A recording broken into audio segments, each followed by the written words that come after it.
I am Dr. Sudhir Shah, obstetrician and gynecologist from Rajkot, Gujarat. I am presenting a slideshow movie on the subject non-descent vaginal hysterectomy A to Z.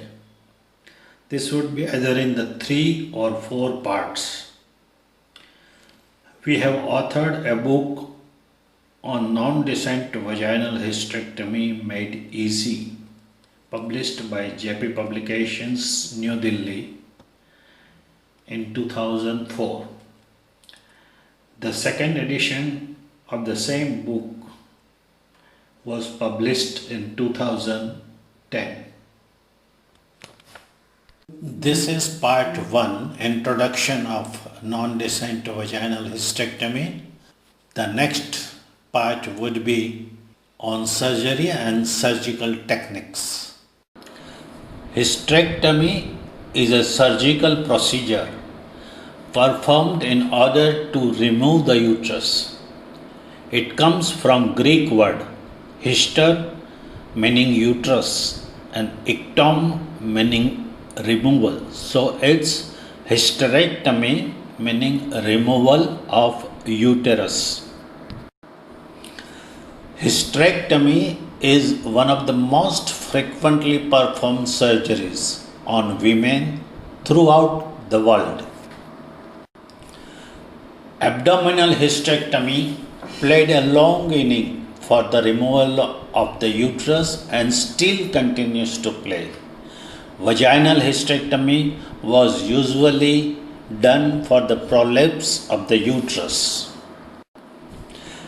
LAVH, the first laparoscopic assisted vaginal hysterectomy, was described in 1984. The true role of LAVH was to convert abdominal to vaginal hysterectomy. Then entered TLH, total laparoscopic hysterectomy. Most recent entry is robotic laparoscopic surgery for doing hysterectomy. This in fact acted to support the confidence of the group of gynecologists who believes to remove the uterus through the natural orifice. Thus, non-descent vaginal hysterectomy came into the picture.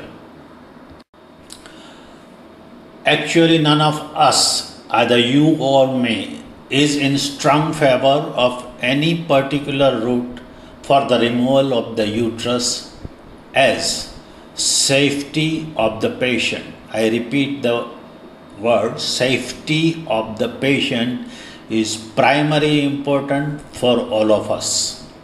All routes are equally good for perfectly indicated cases. Keeping this background in mind, following few minutes are devoted to technical details of non-descent vaginal hysterectomy. Imagine the fetus at full term delivers through the natural orifice vagina and we call it normal delivery. Abdominal delivery, cesarean section is not considered normal. If nature follows the natural orifice, why not we? So, same way, nature's principles can be applied for the removal of the uterus through the vaginal route. Let us understand NDVH from the beginning to the end. Vaginal hysterectomy enjoys the place of the most preferring surgery for the removal of the uterus. Non-descent vaginal hysterectomy means removal of the uterus through the vaginal route where the position of the uterus is anatomically normal or just first degree descent. One of the most dramatic change in the route of removal of the uterus during last few years is switching over from the abdominal to the vaginal route, irrespective of its descent, its volume, or any previous surgeries on it. Gynecologists have started to believe that every uterus can be and should be removed vaginally unless the route is contraindicated.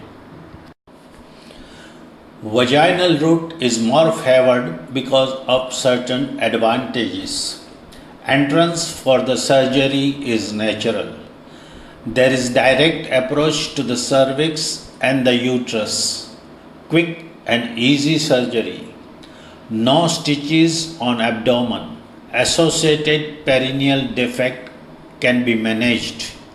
Easy in obese patients, early ambulations, early discharge, fast recovery, and cost effective. Now, since the incidence of NDVH has increased, it is our endeavor to find out quick and easy operative steps to make the surgery more safe and more comfortable. Now, let's quickly revise the anatomy of the pelvis and uterus and surrounding structures. The uterus is normally placed in anteverted and anti-flexed position. It lies between the bladder and the rectum. The cervix pierces the anterior vaginal wall almost at the right angle to the axis of the vagina. The external os lies at the level of ischial spine. Now let's see the supports of the uterus. The position of uterus and cervix is maintained by the strong support given by surrounding tissues and ligaments. Posteriorly, it is uterosacral ligament. Laterally, it is transcervical or cardinal ligaments. Anteriorly, it is pubocervical ligament.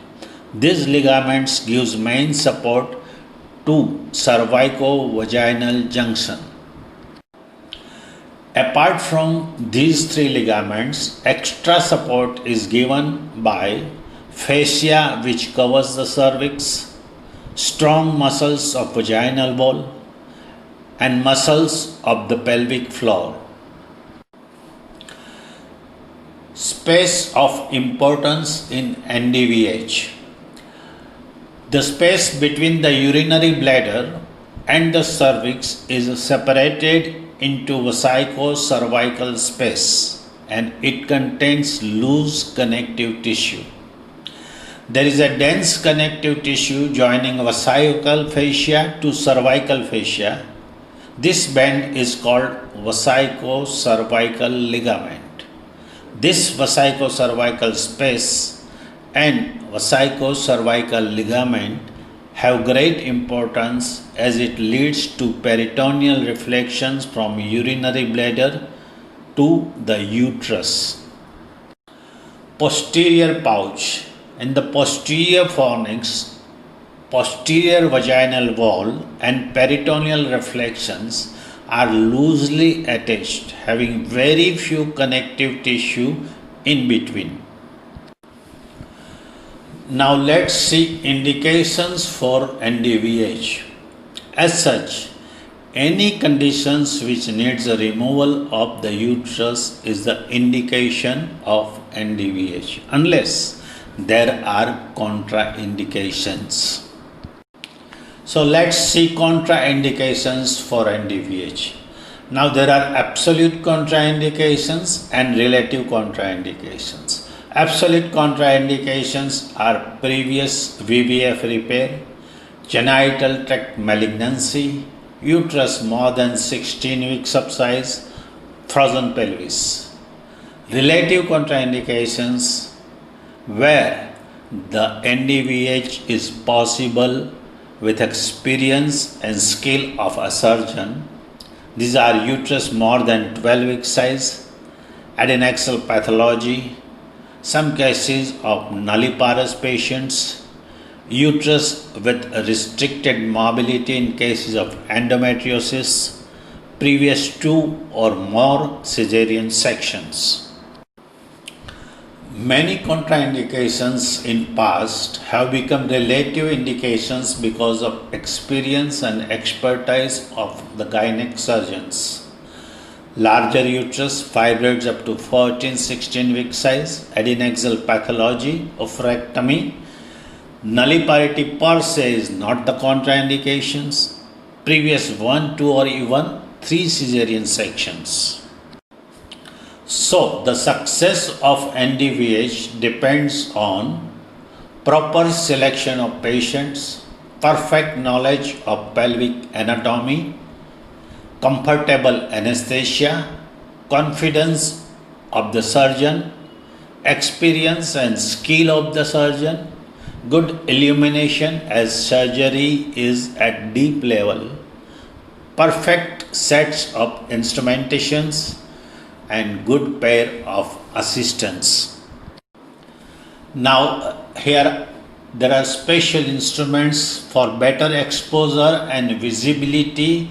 It is advisable to use long bladed semspeculum, heavy valsalum, side walls retractors, right angled bladder retractor, myoma screw, and there should be a very good illumination.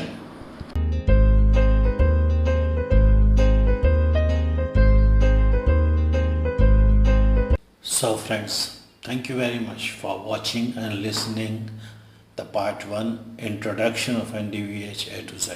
Please continue with part 2. Please subscribe this YouTube channel. Thank you very much.